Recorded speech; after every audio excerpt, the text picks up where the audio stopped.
everyone, welcome to my channel. I'm Ashley Bontrager and you're watching Well Read, the channel that is dedicated to book reviews, and then I pair each review with a wine that I think goes perfectly with that story. The book that I'm going to be discussing today is The Priory of the Orange Tree. Don't be ashamed if you had to look up what priory means. I also did. This book is written by Samantha Shannon. It's approximately 800-ish pages. It's definitely a behemoth of a book. I think I'm gonna have to give it an acronym, TPOOT. No, that's way harder to say. So what drew me to this book was dragons. Hello. You're lying if you say you don't want a dragon. I'm sweating just thinking about dragons because that's how much I like them. This book is what I would call an epically feminist fantasy. Let's jump into the plot because there's a lot of plot to talk about and it's hard for me to get to the point.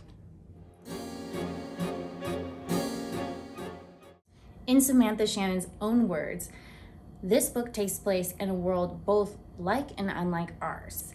After about 1,000 years of peace and harmony, there's whispers and rumors that the Nameless One has been stirring from his abysmal prison. He's stirring, that sounds so pervy. So if the Eastern and Western worlds can't put aside their differences and their political, religious beliefs, the world will essentially end. This book is told from the point of view of 4 main characters. Let's break down those 4 characters because they obviously play a pivotal role in this 800-page novella. Our first, the badass biatch and main character is Queen Sabran the Ninth. She is the ruler of the queendom, hence our first taste of the feminist high fantasy. She is the ruler of the queendom of Innis. In this region, they practice a religion called virtuedom. So in virtuedom, they worship the Saint Gallian and the damsel, you guys get it. She is named Cleoland, the damsel, I mean. So a little bit more about why Queen Sabran is the Bron. That doesn't make any sense, but you know, like LeBron James. Queen Sabran is part of a heritage or family line that has been revered for keeping that nasty, nasty dragon, the Nameless One, in his prison. Each queen must conceive a daughter to carry on the family line, keeping that bloodline alive and keeping dragon in his watery cesspit. So that is the, little back history on Queen Sabran. Character number 1.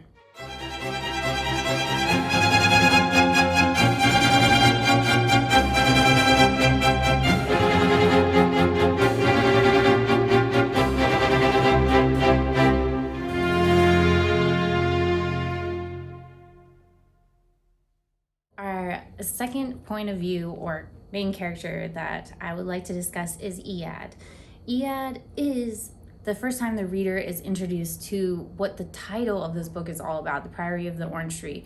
You kind of don't discover that for a while, and I don't know about you, but I thought it was a really sexy title, but I was confused about what it meant. So Iad is a member of the Sisterhood of the Priory of the Orange Tree, which is designed or created to protect the world from the destruction and the evil of worms, or AKA the evil dragons and his minions, kind of like the Nameless One. The only difference is they practice the same religion as Queen Sabran's kingdom, so the virtuedom. The difference is they believe that the damoiselle or the damsel, Saint Cleoland, is actually the person responsible for imprisoning the Nameless One, not like a dude, Gallian. In fact, they think that he's a bit of a misogynistic arsehole, and they worship Cleoland as the mother. Iad is dispatched to the queendom of Innis, where Queen Sabran resides on her regal throne. Essentially, she's sent there. I say essentially a lot. It's a great word. She's sent to the queendom to go and protect Queen Sabran because, again, they believe that she is a descendant of the mother of Cleolin.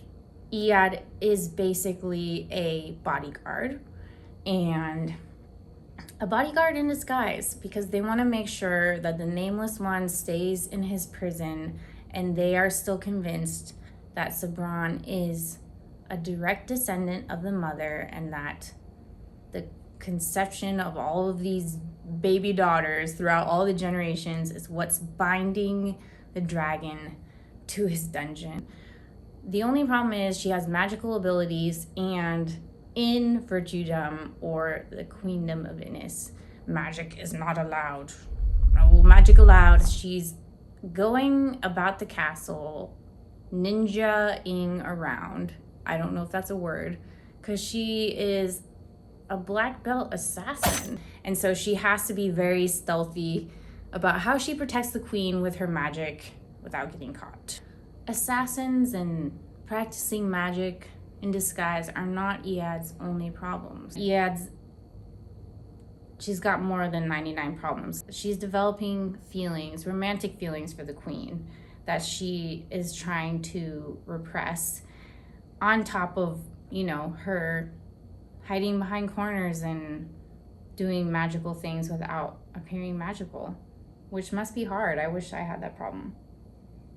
And let's not forget that having romantic feelings for another woman would be difficult when the whole basis of the woman's life is to procreate and have another female baby, which is difficult to do. So she needs to make sure that the queen continues her family line, while at the same time she's developing, these romantic feelings. And that would be chité. This is where we get a taste of how this fantasy novel is so different from a lot of other ones that I've read. It's representing romantic relationships in a way that is not represented very often in mainstream books. And so, yeah, she's just, running around this castle, trying to hide her magic, which must be hard to do, but I also don't feel that bad for her. Trying not to die, and then meanwhile falling in love with the queen, who must make babies, which is impossible at this time, or in that world, and also in this world, without, taking measures. So baby line must continue, and Iad finds herself in a predicament. Meanwhile, in the east, we meet Tane. Yes, I don't know why Tane makes me feel like I have to fix my hair. But Tane, she is a dragon rider. She's trained her whole life for this. God, I'm jealous. Can I ride a dragon too? I've just always wondered, does it chafe? It has to chafe. But that doesn't matter. I would still do it. She makes one bad decision, which absolutely destroys her dreams and catapults her into this journey across the world where no Easterner has set foot in centuries. So she is embarking on this dangerous journey. She feels like everything's unraveling, but it's not, because she's a main character.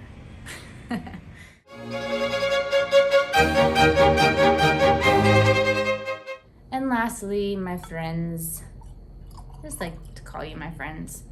Lastly, we have Nicolas Rus. I said that in the opposite way I meant to. The only male point of view voice that we hear in this novel, which I like. I like it that she threw it in, the author did. He's an alchemist who has been banished from the court of Virtuedom. So we're going back to Queen Sabran. He's been kicked out of her queendom many years ago, and he's banished from his home country. He's mourning his lost love. He's super homesick, and he's been stuck in this place he doesn't want to be for years and years, essentially stewing in his depression and his sadness. He's mourning his lost love, who's actually a man. So again, we're seeing that representation of queer romance that we don't really often get in the mainstream book world. Nicholas, over time, becomes more and more bitter. He wants to go home. The only way he's allowed to go back home is if he discovers the secret of immortality, which is a daunting task indeed. I wouldn't wish that on anyone. But that is what he must do if he wants to go home. The character of Nicholas is very intriguing to me because he's kind of one of the only point of views that we get that you really see the destruction, the high to the low. You kind of adore him. He's so endearing, yet his bitterness makes him become so evil that you almost feel guilty for liking him. But he's relatable because I think anyone who experiences horrific things, sometimes instead of taking that pain and making themselves a better person, instead it has the opposite effect. I really actually liked it that she threw in one male perspective and kind of balanced out the rest of the story. So now is the part where I give you my thoughts. Despite what some people have said, I actually really liked the slow burn of this book. So some people that gave negative comments about this book thought that it was, a slow build. But I actually disagree. I think this book needed to have this slow burn because it would have been way too overwhelming otherwise. There's so many characters to meet that is one of the few times I actually looked at the glossary in the book because I was a little bit lost. But being lost in a ginormous world is not bad. It's actually totally normal. And I would have been bored if I just knew who everyone was right away from the beginning. Samantha Shannon also really took the time, and so maybe that was misinterpreted by some people, to create the world. Like, to write a fantasy novel in 800 pages with a beginning, middle, and end is a huge bite to take out of. It's something that most people can't do. That's why they break it up into books. I could sense the amount of time that she spent researching and creating this imaginative world that she came up with, languages and religions and these characters, and tied them all together to make sense in the end. And if that is a slow build, then yes, sign me up. I think what is so fantastic about fantasy as a genre is that nothing is off limits.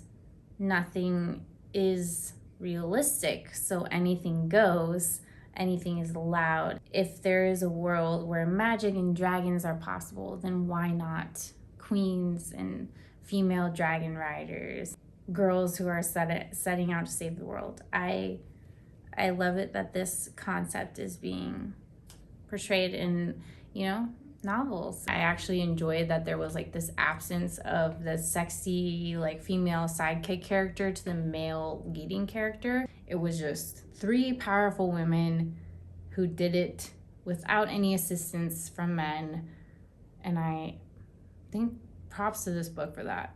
I didn't even know I was missing it, and now I know. You guys, this book checks all the boxes. The only reason I want to read my list is because I don't want to forget every single box that it checked for me. I wrote them down. It has a rich and complex storyline, customs and traditions that are made up by the author, inspirations and themes, its own languages, religions, histories and myths, prejudices and clashing beliefs, and all kinds of love. So, to sum it up, booyah.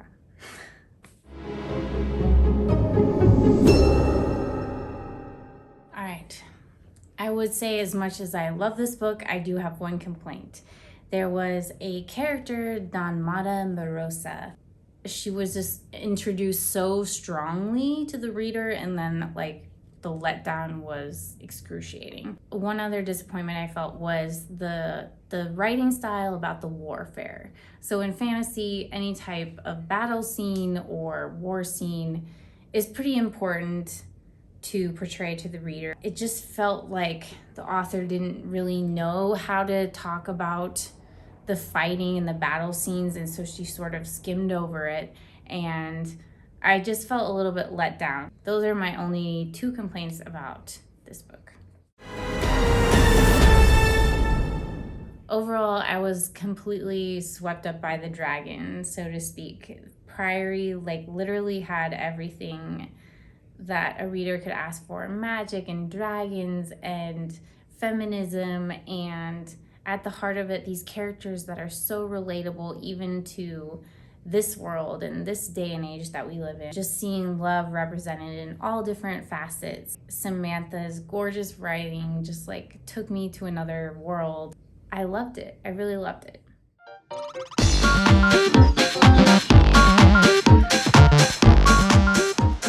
And now it's time for wine time. That's right. I, the wine, do wed thee to this book review. This is where we pair wine with the book. The wine I chose for this book, The Priory of the Orange Tree, the wine of the orange tree. The wine I chose for The Priory of the Orange Tree is Domaine du Dragon. You know, this is the perfect wine to go with this particular book because The Priory of the Orange Tree is all about dragons. Imagine this. You're in southern France, high above the Côte d'Azur, above the bustling crowns of canes. You're in a terraced vineyard next to an old castle that's crumbled over the years. All that's left are two ramparts with arrow holes fixed in the side and a watchtower. This castle was built in 1340. That is the vineyard. Domaine du Dragon, which is the vineyard from this wine. It's a 2020 Grand Cuvée Rosé Côtes de Provence. We're drinking history right here. Who doesn't want to drink history in their mouth? I don't know. Napoleon wrote about the Chateau de Dragon in his records, and the first consul who ever was politically in power in the town of Dragony lived in the Chateau de Dragon. And the legend of the name of the vineyard was inspired by a saint who was a woman who slew a monster in the woods. How perfect is this combination? Gosh darn, I'm good. There is a crap ton of rosés out there, and there's a lot of rosés from Provence. What makes this one unique? Let me tell you. It is the territory that it comes from, the town of Dragony.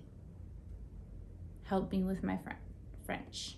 My France? Help me with my French. It is in proximity to a abundance of limestone. This is a unique territory to grow wine in.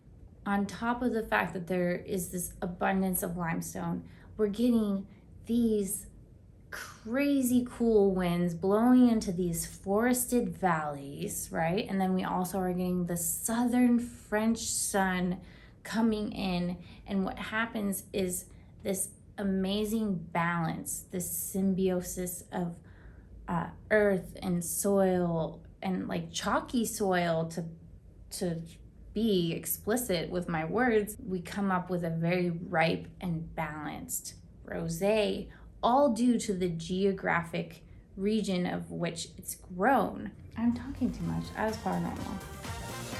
Let's get to the point. Smells fantastic, if I don't say so myself. It smells like watermelon, lemon zest. Let's try it. I mean, I've been trying this whole time, but let me try it for you. I'm getting strawberries and red plum and some minerality. This wine is awesome. It is dry, but not acidic. It has a sweetness without being sickly sweet.